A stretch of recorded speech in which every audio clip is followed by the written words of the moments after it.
Welcome back to the show, everyone. It's good to be here with you again, just taking some time to slow down and think a little bit. Tonight, I'm sitting here with my good friend Elena, who has been on the show a few times before. Hi, Elena. Hi, Marcus. It's really nice to be back. The studio feels very calm tonight. It does. It's a quiet night, and I think that fits the topic we wanted to explore today.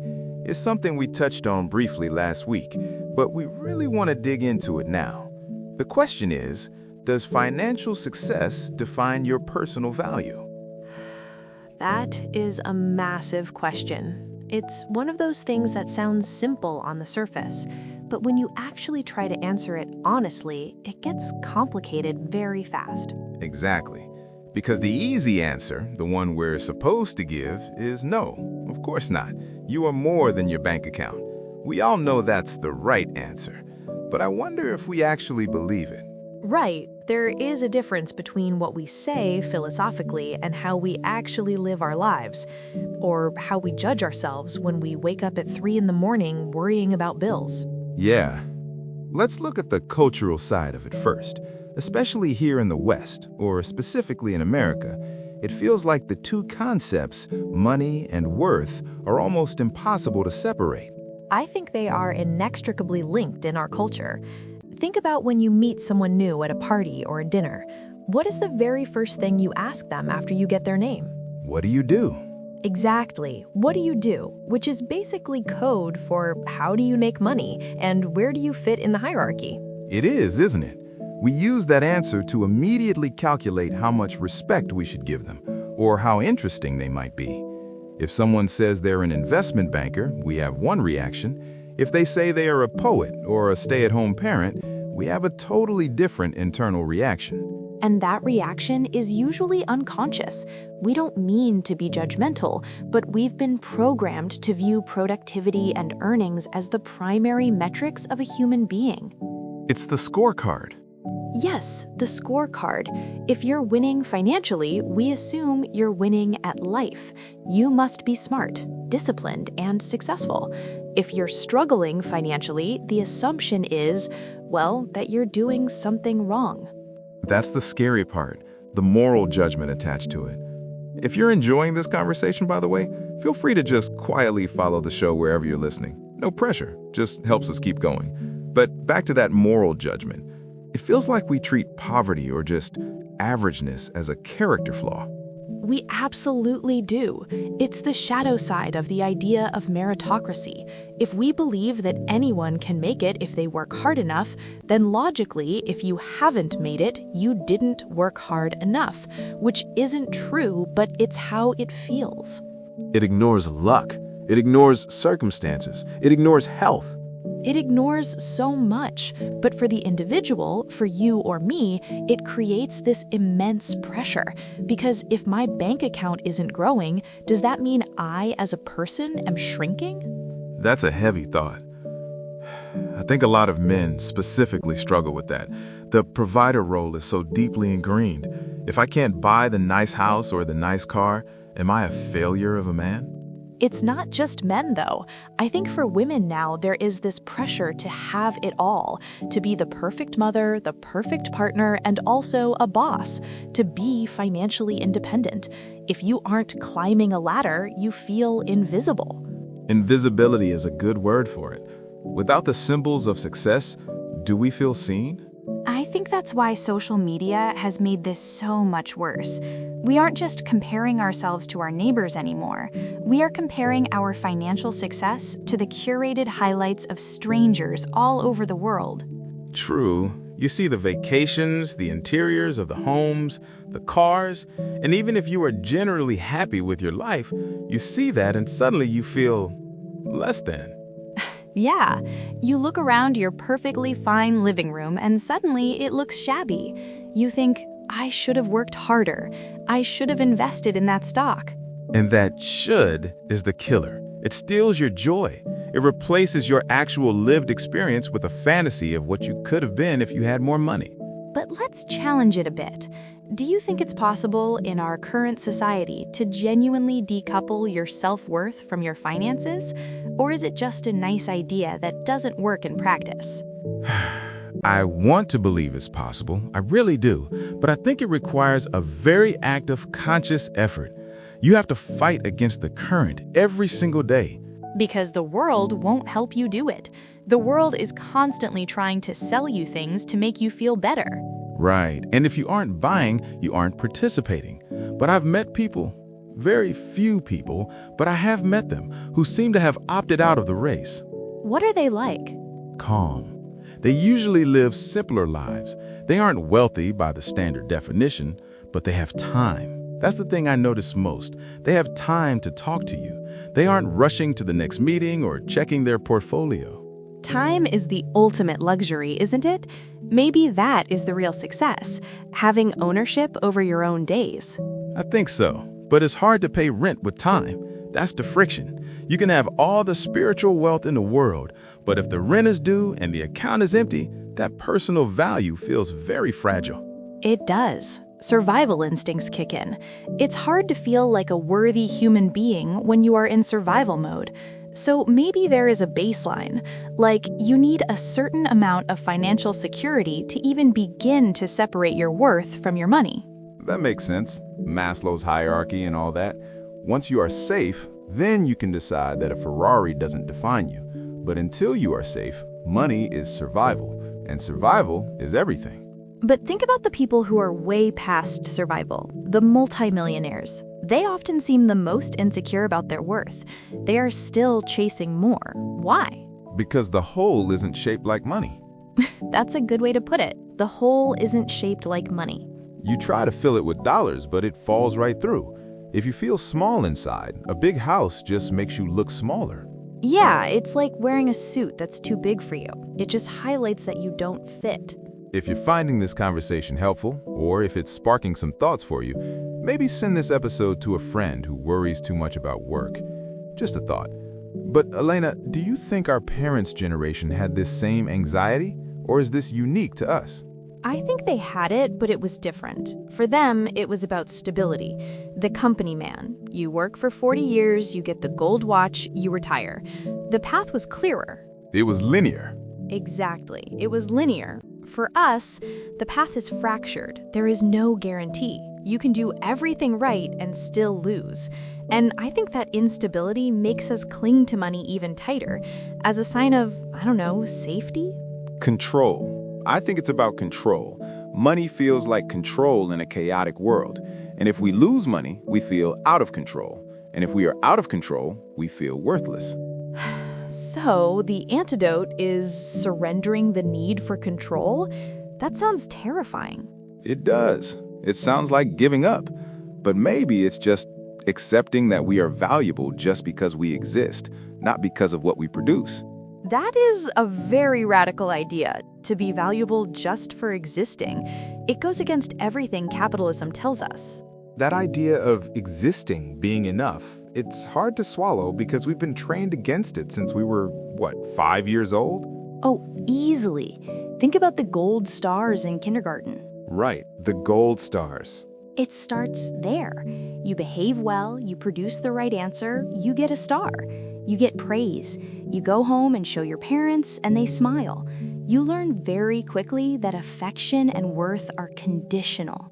They are transactional. You do the thing, you get the love. You get the A on the report card, you're a good student. You get the promotion, you're a good adult. Exactly. And if you don't get the star, you feel shame. I remember getting a bad grade in math once when I was maybe 10. I wasn't just afraid of the punishment. I felt defective. Defective, that's the feeling. Like there's a bug in your operating system. And I think we carry that 10-year-old shame right into our 30s and 40s, except now the report card is a credit score. It's exhausting because the grading never stops and the stakes just get higher. We talk about net worth in finance. It's such a telling phrase, net worth, as if you can sum up a human life in a spreadsheet. It's a terrible term when you really think about it. It implies that if the number is negative, your value is negative. Which is heartbreaking. I have friends who are artists or social workers. They do incredible, necessary work, but the market doesn't value it highly, so they struggle, and they constantly question if they made a mistake. Because the market is not a moral judge. It doesn't care about kindness or utility or beauty. It cares about scarcity and demand. But we mistake the market's judgment for God's judgment. That is profound. We mistake the market for truth. I've known people who won the game, Marcus. I mean, really won. Retired at 40, millions in the bank. And? Some of them are the loneliest people I've ever met. They spent so much time chasing the number that they forgot to build a life. They let their friendships rot. They missed their kids growing up. They bought the house, but forgot to build the home. Yeah, and now they sit in these beautiful, empty rooms, wondering why they don't feel happy. Because the money didn't fix the internal stuff, it just magnified it. It's the tragedy of efficient success. You got to the top of the mountain and realized you climbed the wrong one. If you're listening to this and feeling a bit of that pressure, maybe just take a deep breath with us. We're all just figuring this out. Yeah, it's okay to not be the best. It's okay to just be. So, if we take money off the table, or at least move it to the side, what actually defines personal value? If I met you and didn't know your job or your bank balance, how would I know what you're worth? That's the real question. I think it's about how you make people feel. Say more about that. When you leave a room, do people feel lighter? Do they feel heard, or do they feel drained? I think your value is in the quality of your connections. I like that. Reliability is a big one for me. Can I count on you? If things go sideways, are you the person who stays? That's worth more than a check. Absolutely. Integrity, curiosity, how you treat the waiter. These are the things that actually make up a person, but they are hard to measure. You can't put kindness on a LinkedIn profile. Senior Vice President of Empathy. Right? It sounds ridiculous, but those are the things that actually matter at a funeral. Nobody talks about the stock portfolio in the eulogy. Never. They talk about the fishing trips, the late-night talks, the help given when it wasn't convenient. That's the legacy. But it's so hard to prioritize that in the moment because kindness doesn't pay the mortgage, and we have to be realistic. We live in a material world. We do. We can't pretend money doesn't matter. It buys freedom. It buys health, sadly. It buys safety. So maybe the goal isn't to say money is meaningless, but to put it in its proper place. It's a tool. It's fuel for the car. It's not the destination. And it's certainly not the driver. I like that analogy. It's fuel. You need it to go somewhere, but having a garage full of gasoline doesn't mean you're a good driver. And it doesn't mean you've been anywhere interesting. Exactly. Some people are just hoarding gas and sitting in the driveway. That's a bleak image, but accurate. I think there's also this fear of being average. We are terrified of being ordinary. Oh, the horror of the average life. A modest house, a regular job, a few good friends. We are told that is a failure. But that's actually a beautiful life. Most of human history, that was the dream. Stability, community. Why do we need to be exceptional? Because we want to be remembered. We want to be significant, and we think money makes us significant. It makes us someone.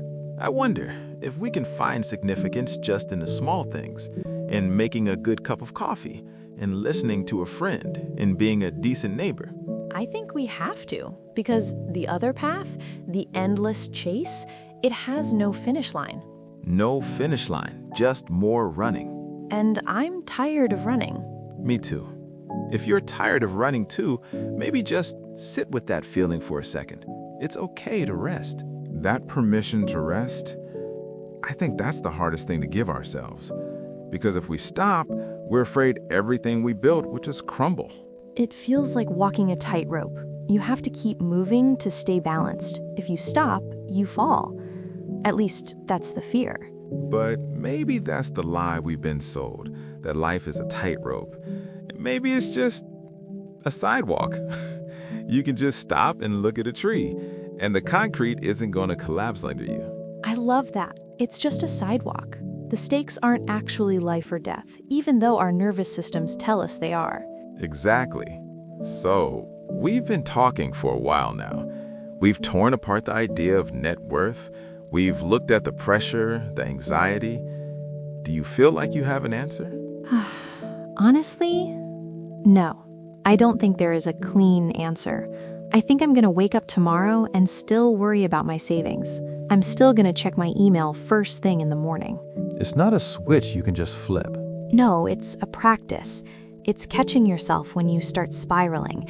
It's noticing when you're judging someone else for their car and realizing that's actually about you. It's a daily negotiation between the part of you that wants to survive and win and a part of you that just wants to be human. And I think the goal isn't to kill the ambitious part. It's just to make sure the human part gets a seat at the table. Right. Don't let the ledger run the whole meeting.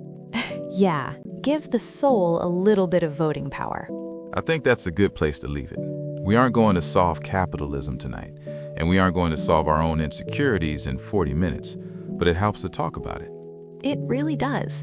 It makes you feel less crazy to know that everyone else is pretending to have it all together too. We're all just bluffing. Elena, thank you for sitting in the dark with me and hashing this out. Thank you, Marcus. It was peaceful. And to everyone listening, thanks for lending us your ears. If you're laying there worrying about what you didn't get done today or what you need to earn tomorrow, maybe just let it go for now. You're enough, just as you are. Good night, everyone. Good night. We'll see you next time.